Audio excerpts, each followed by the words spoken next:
Hey guys, I hope your day is going well, and welcome to the kind of week in review that I do. Before I start, I just kind of want to address the elephant in the room. Hello Larry. But also, I would like to just say that I'm sorry for the lack of a video yesterday. It was just kind of a consequence of everything, like my mom came out for family weekend and I really wanted to spend time with her, and we were literally like spending time together from 8 until 7, which was when I went straight to the football game. And so in none of there was a time where it was possible for me to like film a video and get it all like edited and uploaded. So I'm sorry about that. I will make it up to you guys by having, I think, 2 videos on Monday, 2 story videos. So you can go ahead and look forward to that. But as for what we're doing right now, let's just go ahead and move right along. So my week started out pretty normal, or at least as normal as a midterm week can go. I was just kinda going through the motions, going to my classes. Anime was surprisingly average. It was just kind of more, we were finishing up the atomic bomb. It was the final week on the matter, and we were doing natural disasters is what we were talking about, and the various kind of things that they have. Fun fact, in Japan, earthquakes are thought to be caused by a giant catfish. And whenever there is an earthquake, at least in the past, and I think to a lesser extent nowadays, Japan will send out all of these notices that say the catfish is being disciplined, with pictures of the catfish and the police like punishing the catfish for its wrongdoings. So yeah, we kind of learned about that and all of the fires and tsunamis and horrendous stuff that has happened over the past to Japan, because while its scenery and location makes it one of the most beautiful places on the planet, it is also one of the most geologically active, and that can have some unfortunate repercussions occasionally. So anyways, I get through that class, I slog my way through Latin as I always do, and then I go ahead and get to electricity. And today in electricity, or physics, electricity, and magnetism, we are talking about series and parallel capacitor circuits. That's what it was. And so I'm ready for just like a completely technical lecture and just, all of this. And our teacher, not only does he do the very technical lecture, which, it's kind of in his job description to do, but he decides to have a demonstration. And this demonstration consists of setting up these capacitors, like in parallel or in series, and then just taking a screwdriver and just connecting the positive to the negative end, which of course creates a spark as the electricity tries to go back to where it came from and try to even out that charge. And so he goes ahead and goes across all of the series ones, and he's like, see, it's not very loud, and you can kind of hear the little pop. And then he's like, but when you connect them in parallel, and then he connects them in parallel, and then he gets ready, and we're all like over here like, what's gonna happen? What's gonna happen? And it just, he brings it down, and it's just this loud, like, thunder crack type of thing, and it's like, whoa, that's so loud. And then he goes ahead and brings around the screwdriver to people, and they're just, like, not wanting to touch it. They're like, I might get shocked. And he's like, it won't shock you, but look at the burn marks on this screwdriver. That tells you how much power those batteries have. And everyone's just kind of like, whoa. And then he goes on to say, so whenever you see a capacitor lying in the street for whatever reason, don't touch it. To this, we all go, yeah, I think that's a reasonable thing. And so I just wanted to let you guys have that little PSA too. Do not touch random capacitors lying in the street. Capacitors, by the way, are batteries. So do not touch them, because you might complete the circuit, and once you complete that circuit, you are essentially a lightning rod. So don't do it. Anyways, going on, I kind of had a pretty regular Monday after that, and then a pretty regular Tuesday. Tuesday was when my comparative politics class was having their final class before the midterm. So everyone was like panicking.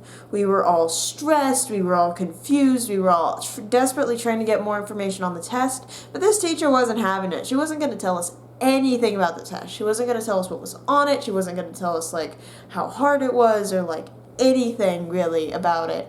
Just all we knew was that there were going to be 25 multiple choice questions and 6 essays, of which we would have to choose to write 4.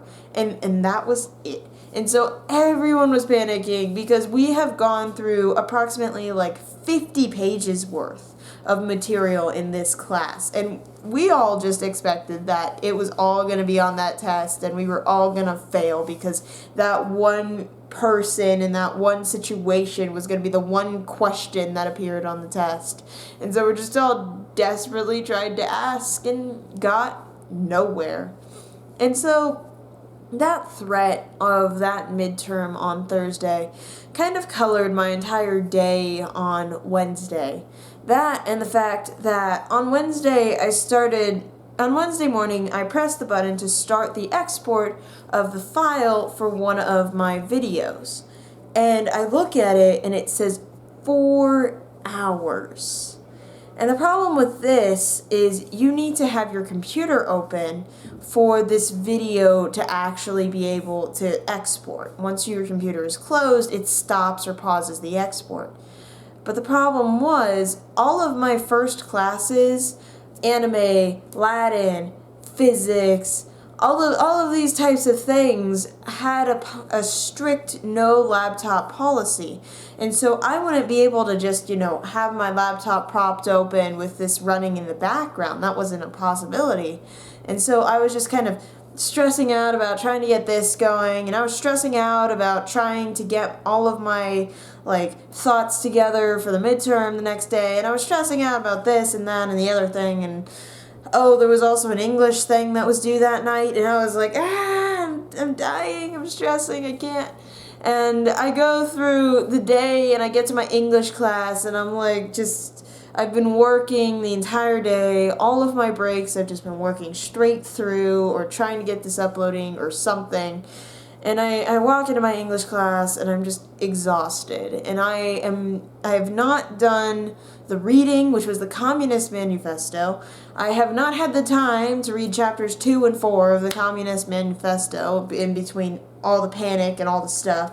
And so I go in and I'm like, this is just going to be a horrible day of English where I have no idea what anyone's talking about and I just fail at everything because that's what my life is like right now.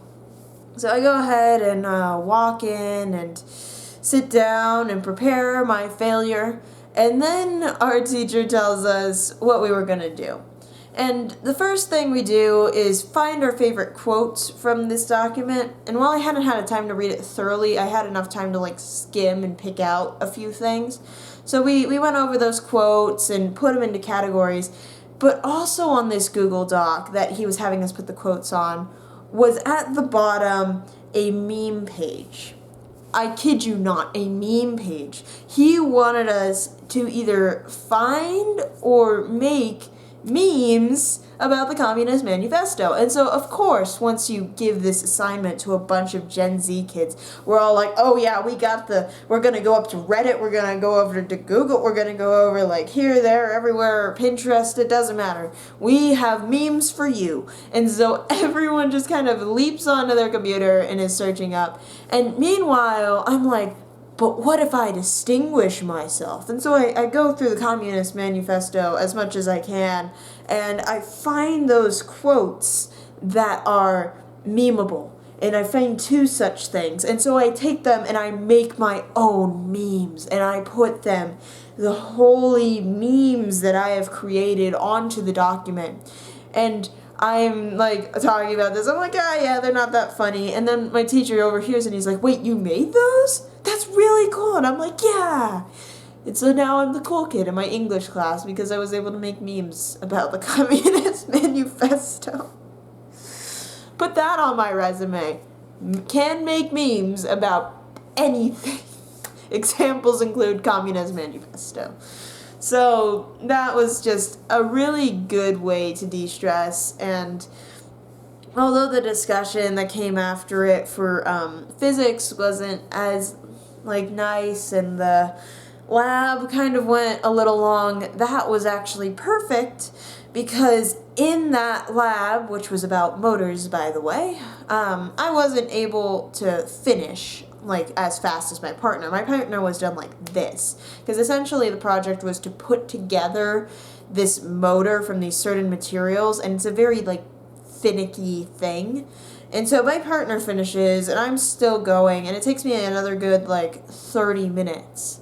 But the good news about those 30 minutes is it meant that when I finally finished that thing and I walked over to practice, right as I was arriving, someone who was sick left, and they were like, yeah, I was feeling bad, so I left, but they're just finishing the swim sets now, and they're just starting to pass. And in my head, I'm like, oh my gosh, thank you. This is the best gift that you could have given me today, is to just be able to go in and do the best practice that I can and not have to swim. Thank you so much. And it was just, I was so thankful to this person, and just to my club, and to the physics class for going long, and it was just great. And that practice, I tell you, that practice has been my best practice of the year. Doing no swimming made it so that I was making shot after shot. Everything was working. Every pass was going in, going into their hand. Everything was just beautiful, because I didn't have to swim an inch. Well, I did have to swim 100 warm-up, but other than that, I didn't have to swim at all, and it was a glorious thing that I loved so much. And I am so sad that my schedule for next semester will make it so that I will always have to go to the full practice, because that I am not looking forward to whatsoever. That's horrible. Why have I done this to myself? So, yeah. After that day, it was kind of smooth sailing. I had my first midterm, as I mentioned, on Thursday, and I studied and studied and studied, and I think it went well. We will find out. And then Friday was just kind of a very calm day. It was, all of the storm had kind of dissipated. That essay had been turned in. The midterm was done. And it was just kind of like, wow, I've done a lot. And then on Saturday, I got to see my mom, and that was fun. We kind of went shopping for some things that I needed and some things that I wanted, and it was a good time. I also saw the football game on Saturday, which all I will tell you guys about is that we were leading at the half, and I will leave it at that. And then today I just kind of had practice, had lunch with my mom, and then said bye. So overall, it was a really good week. We did a lot of fun stuff, but a lot of stressful stuff. Just one of those crazy things. So my milestones for this week was completing and hopefully doing a good job at my very first midterm. We will find out soon enough if I really did do a good job at that, or if I secretly failed and I'm just overly confident for no reason. And my other milestone is I finally got a computer mouse, which is fantastic, because I don't know how many of you have watched my sorcery playthrough, but there are very subtle things where I'll try to click on something and then it doesn't work because I'm trying to use the mouse pad that's included on my computer, and it's just a whole mess. But now I have a computer mouse, and so everything will be so much better. Editing is so much faster now. It is an amazing thing. And then for my natural 20s and my natural 1s, I would say that this week I rolled really, really well for school. I rolled a 15 to get that communist meme page in my English class out of luck. I rolled a 18 for the content that I actually studied, being the stuff that was on my midterm. I rolled a definite 20 when it came to that water polo practice. That was beautiful. Everything worked out absolutely perfectly. So yeah, just all of my school rolls were like really high, definitely above a 10 at the very least. But as for YouTube, as you guys know, it was rough. I rolled like a 2 for the amount of time that it would take that video to process. And then I rolled like another like 5 for the time for trying to get all that stuff uploaded in time. It just didn't work out. And then on Saturday, I just rolled an absolute natural 1.